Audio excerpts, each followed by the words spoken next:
لاہور میں موجود نواز شریف کی رہائش گاہ کو ریونڈ محل کہا جاتا ہے۔ یہ نواز شریف کی والدہ کے نام پر ہے۔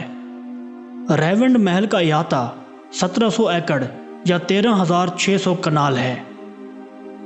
ملحقہ خریدی گئی زمین بھی شامل کی جائے تو 25,000 کنال سے زائد بنتی ہے۔ یہاں جانے کے لیے ایک خصوصی گیٹ بنایا گیا ہے جس پر نواز شریف کی والدہ بیگم شمیم شریف اور بیٹی مریم نواز کے نام بڑے بڑے حروف میں کندہ کیے گئے ہیں۔ شاہی رہائش گاہ میں 3 باورچی خانے، 3 ڈرائنگ روم، ایک سوئمنگ پول، ایک مچھلی فارم، ایک چھوٹا سا چڑیا گھر اور ایک جھیل شامل ہے۔ اس علاقے میں میاں شریف نے جو زمین خریدی اس کو قومی خزانے سے پیسے خرچ کر کے جدید سہولیات سے آراستہ کیا گیا۔ اس رہائش گاہ میں تقریباً 1500 ملازمین کام کرتے ہیں جن کی مجموعی ماہانہ تنخواہ کروڑوں روپے بنتی ہے۔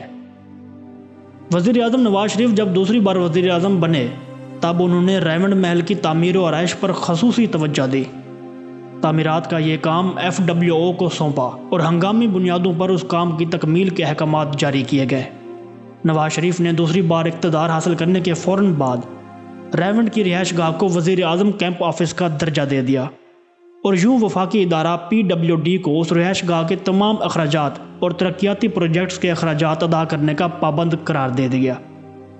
اس حوالے سے برطانیہ کے اخبار سنڈے ٹائمز میں ایک مضمون شائع ہوا تھا جس میں لکھا گیا کہ ریونڈ میں ہزاروں ایکڑ رقبے پر پھیلی ہوئی نواز شریف کی جائیداد ایک ایسے شخص کی جانب سے اپنی دولت کی بے جان نمود و نمائش ہے جو غریبوں کی زندگی بدل دینے کے نظریے کے ساتھ فروری 1997 میں برسر اقتدار آیا تھا۔ ناظرین گرامی، شریف خاندان نے ریونڈ کی زمین 13 کروڑ روپے میں خریدی تھی۔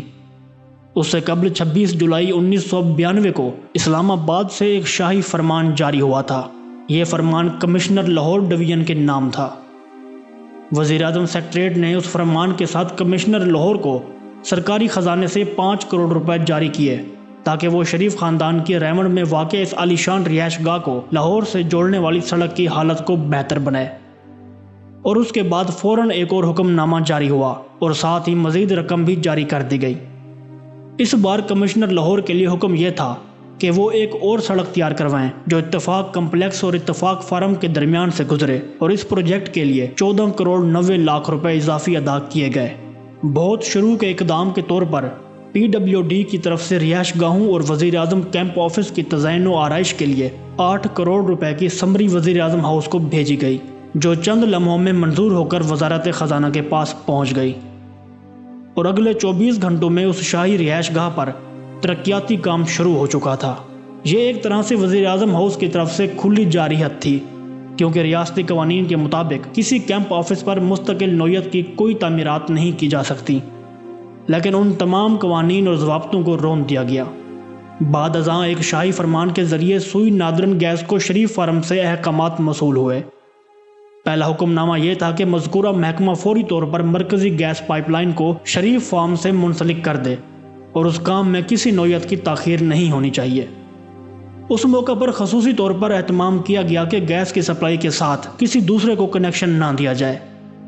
مقامی لوگوں نے اس سہولت سے فائدہ اٹھانے کی کوشش کی لیکن ان کی درخواستوں کو واپس کر دیا گیا۔ ایک محتاط اندازے کے مطابق گیس پائپ لائن کی اس تنصیب پر قومی خزانے سے 7 کروڑ روپے، جو کہ آج کل کے 70 کروڑ روپوں کے برابر ہیں، خرچ کیے گئے۔ وفاقی محکموں سے بھاری رقم وصول کرنے کے بعد دوسرا مرحلہ پنجاب حکومت کی طرف سے شروع ہوا۔ وزیر اعظم کے بھائی میاں شہباز شریف نے ضلع کونسل لاہور کو ایک حکم جاری کیا جس میں کہا گیا تھا کہ ضلع کونسل فوری طور پر 20 فٹ کارپیٹڈ سڑک تیار کروائے جو شریف فارم کے درمیان سے گزرے۔ فوری طور پر بھاری اخراجات کے بعد شہباز شریف کے حکم کی تعمیل کرتے ہوئے ضلع کونسل نے ایک شاندار سڑک تعمیر کرا دی۔ اس کے بعد ایک اور حکم نامہ جاری ہوا جس کے مطابق ضلع کونسل لاہور نے اڈا پلاٹ ریونڈ سے شریف فارم تک نہر کے دونوں کناروں پر سڑک کو شریف فارم تک پہنچا دیا۔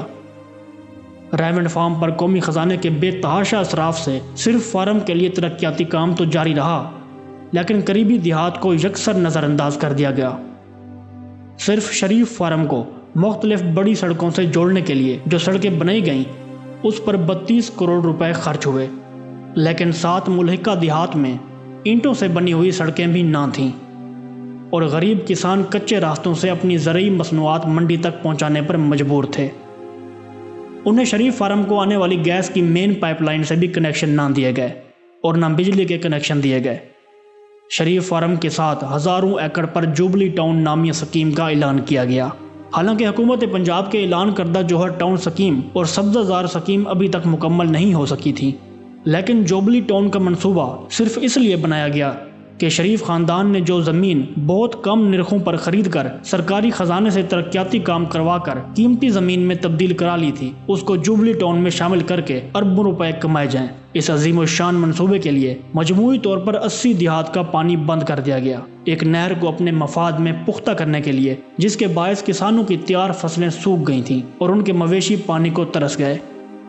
مقامی کسانوں نے اس ظلم کے خلاف جب احتجاج کرنا چاہا تو ان پر چڑھائی کر کے پنجاب پولیس کے جوانوں کو حکم دیا گیا، جنہوں نے غریب نہتے کسانوں کی خوب مرمت کی۔ ناظرین گرامی، واضح رہے کہ اس شاہی حکم نامے سے پہلے 80 مقامی دیہات کو اس نہر سے پانی حاصل ہوتا تھا اور اس سے لاکھوں ایکڑ اراضی سراب ہوتی تھی۔